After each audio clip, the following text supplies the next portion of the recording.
రాష్ట్రంలో ఒక సీనియర్ రాజకీయ నాయకుడు, అలాగే అనేక ఢక్కా ముక్కీలు తిని నిలదొక్కున్నవారు, తన స్థానాన్ని కాపాడుకున్న వ్యక్తి బొత్స సత్యనారాయణ. లౌక్యులు అదే సమయంలో అందరితో మంచిగా ఉంటారు. సరే, అంతర్గతంగా లేకపోతే స్థానికంగా రాజకీయ నాయకులకు ఉండే కుస్తీలు ఆయనకు కూడా ఉంటాయి కదా, అవన్నీ వేరే విషయాలు. బొత్స సత్యనారాయణ కూడా ఒక ప్రత్యేకత ఏంటంటే, కాంగ్రెస్ హయాంలో కీలక పాత్ర వహించి జగన్మోహన్ రెడ్డి డిస్పెన్సేషన్, జగన్మోహన్ రెడ్డి వ్యవస్థలో కూడా స్థానం సంపాదించి, కీలక స్థానం. అంతేకాకుండా జగన్మోహన్ రెడ్డికి రాజ్యాంగ పదవి లేనప్పుడు కూడా ఇప్పుడు ప్రతిపక్ష నాయకుడిగా కొనసాగుతున్న వ్యక్తి బొత్స ఒకరే. ఇవన్నీ బొత్స ప్రత్యేకతలు. అటువంటి వ్యక్తి ఈరోజు కళ్ళ నీళ్లు పెట్టుకున్నారు. చాలా కాలం తర్వాత వైఎస్ రాజశేఖర రెడ్డి మరణం నాటి అంశాలు మళ్ళీ ప్రస్తావనకు వస్తున్నాయి. దీనికి ఒక కారణం ఏంటంటే అచ్చెన్నాయుడు, ఆయన కూడా ఆ ప్రాంతం ఆయనే, సీనియర్ నాయకుడు. నిజానికి కూటమి వచ్చిన తర్వాత, అంతకుముందు చంద్రబాబు తర్వాత దాదాపు నెంబర్ 2 అన్న స్థానంలో ఉన్న ఆయన కొంచెం పోటాపోటీగా పెనుగులాడుతున్న పరిస్థితి. ఇవన్నీ అందరికీ తెలిసిన వాస్తవాలే. ఇంకా చాలా విషయాలు ఉన్నాయి కానీ ఇప్పుడు అనవసరం.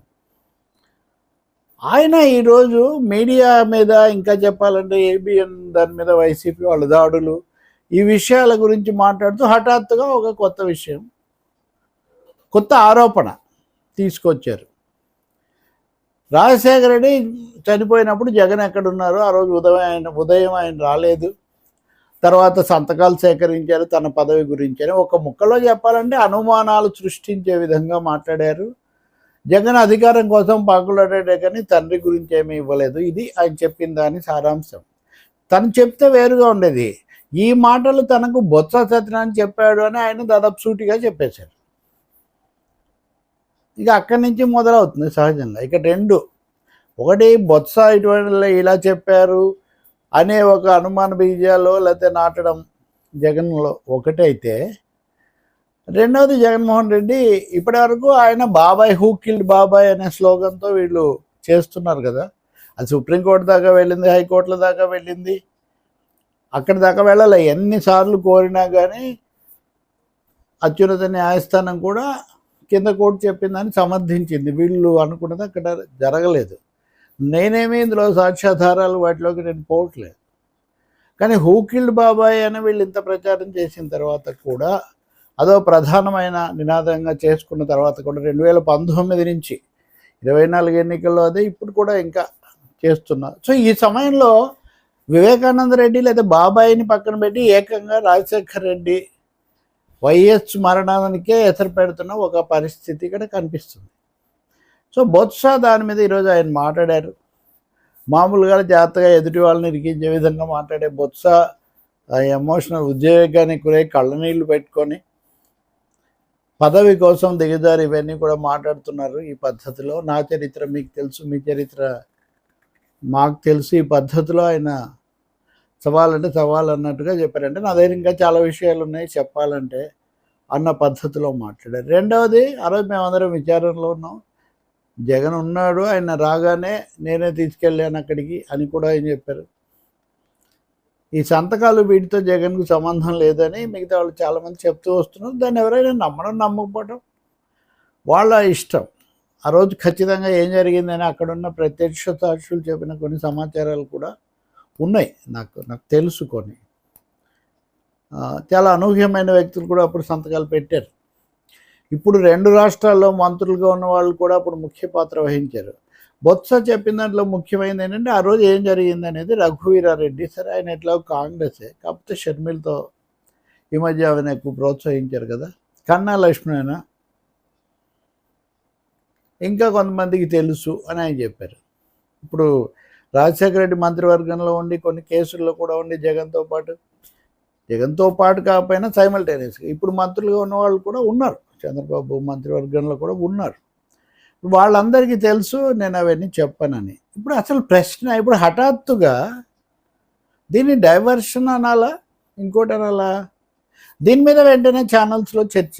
నాకు బాగా తెలుసు ఆ రోజు ఆ హెలికాప్టర్ ప్రమాదం రోజు నేను వరుసగా మేము చర్చిస్తూనే ఉన్నాము. TV9లో రవిప్రకాష్ అప్పుడు, వెంకటకృష్ణ అప్పుడు TV5లో ఉన్నట్టున్నారు, NTVలో కొమ్మినేని శ్రీనివాసరావు, ఇంకా మిగతా వాళ్ళందరూ, ఇంకా అలా వరుసగా అదే దీంట్లో ఉన్నాం. చివరకు మా ఉదయం పూట ఆయన చనిపోయినప్పుడు కన్ఫర్మ్ చేశారు. బొత్స కూడా అన్నారు కదా, తెల్లవారుజామున కనుక్కున్నాం మేము వెళ్ళి అనే పద్ధతిలో. అప్పుడు ఎవరెవరు ఎలా స్పందించారో, అప్పుడు ఎవరెవరు ఏం రాశారు అనేది కూడా నాకు స్పష్టంగా గుర్తుంది. కాబట్టి ఇప్పుడు ఇన్ని రోజుల్లో ఎప్పుడు లేని ఇది. ఇంకోటి, ఆ తర్వాత రష్యాలో ఒక వెబ్సైట్ రిలయన్స్కు దీన్ని ఆపాదిస్తూ ఒక కథనం ప్రచురించడము, ఆ కథనాన్ని ఒక ఆ ఛానల్ అదే అని చెప్తే ఇప్పుడు ఆశ్చర్యం వేస్తుంది. ఆ ఛానల్లో చదివిన వాళ్ళు ఎవరు అన్నది కూడా, దానికి కొంచెం చర్యకు కూడా గురైంది ఎవరని. ఇప్పుడు వాళ్ళు ఎందుకంటే ఆ వైపు లేరు, వాళ్ళు ఇటువైపు వచ్చేసారు. కాబట్టి మీడియా కూడా, రాజకీయాల్లో మీడియా తటస్థంగా ఉంటుందనేది అదొక పెద్ద భ్రమ, మిత్. మీడియాకు చాలా స్పష్టమైన ప్రయోజనాలు, ఆర్థిక ప్రయోజనాలు, రాజకీయ ప్రయోజనాలు ఉంటాయి. నేను మీడియా మాయాజాలం అనే పుస్తకం రాశాను కదా, చాలాసార్లు చెప్తాను మీకు. కాబట్టి ఇప్పుడు రాజశేఖర రెడ్డి మరణము, మళ్ళీ అప్పుడు జగన్మోహన్ రెడ్డి, అది అంటే వివేకానంద రెడ్డి దానికంటే కూడా ఇంకా ఇది పవర్ఫుల్ అనేది తీసుకొచ్చారేమో తెలియదు. వెంటనే మళ్ళీ మిగతా కుటుంబ సభ్యులు ఏమంటారో నాకు తెలియదు.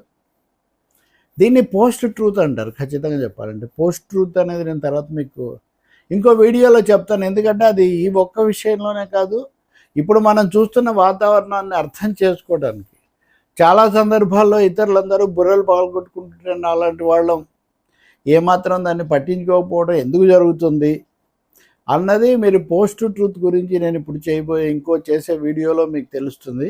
ఇదొక ఉదయం కూడా నేను చెప్పాను, ఒక బెలూన్, ఎప్పటికప్పుడు ఒక బెలూన్ ఎగరేయబడుతూ ఉంటుంది, అందరు దాని వైపు వెళ్ళటం, దాని మీద చర్చ జరగటం, ఇలా అవుతూ ఉంటుంది. కాబట్టి ఆ మాటకు వస్తే వైసీపీ కూడా వాళ్ళు రాజశేఖర రెడ్డి మరణం అనుమానాస్పదం అన్న పద్ధతిలో హఠాత్తుగా అంటారు. మళ్ళీ దాని మీద వాళ్ళ 5 ఏళ్ళు అధికారంలో ఉన్న దాన్ని ఏమో కొలికి తీర్చురాలేదు. ఆయన చనిపోయినప్పుడు కూడా మేము ఒక చర్చ ఆ రోజు, నేను రజనీకాంత్ జూపుడే మేము ఆ రోజు చేసాం. ప్రమాదమా, ఏదైనా జరిగి ఉండొచ్చా, ఇట్లాంటివన్నీ కూడా. ఆ తర్వాత చాలా నివేదికలు వచ్చాయి, ఒక దశ అయిపోయింది. కాబట్టి ఇప్పుడు హఠాత్తుగా ఏదో తీసుకొని వచ్చేసి చర్చ మొత్తం అటు మళ్ళించి దాని మీద మాట్లాడేసి ఏం ఉపయోగం లేదు. 5 ఏళ్ళు అధికారంలో ఉన్నారు కదా తెలుగుదేశం వాళ్ళు, 5 ఏళ్ళు జగన్ ఉన్నారు కదా.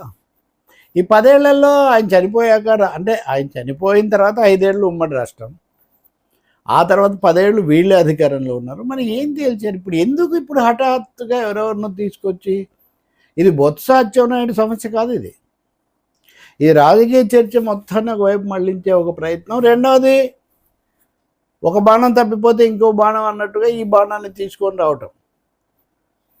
వివేకానంద రెడ్డిది దాని విషయంలో కూడా అప్పుడు వాళ్ళు అధికారంలో ఉన్నారు, తర్వాత ఆయన ఉన్నారు, వీళ్ళు వచ్చి 2 సంవత్సరాలు అయింది.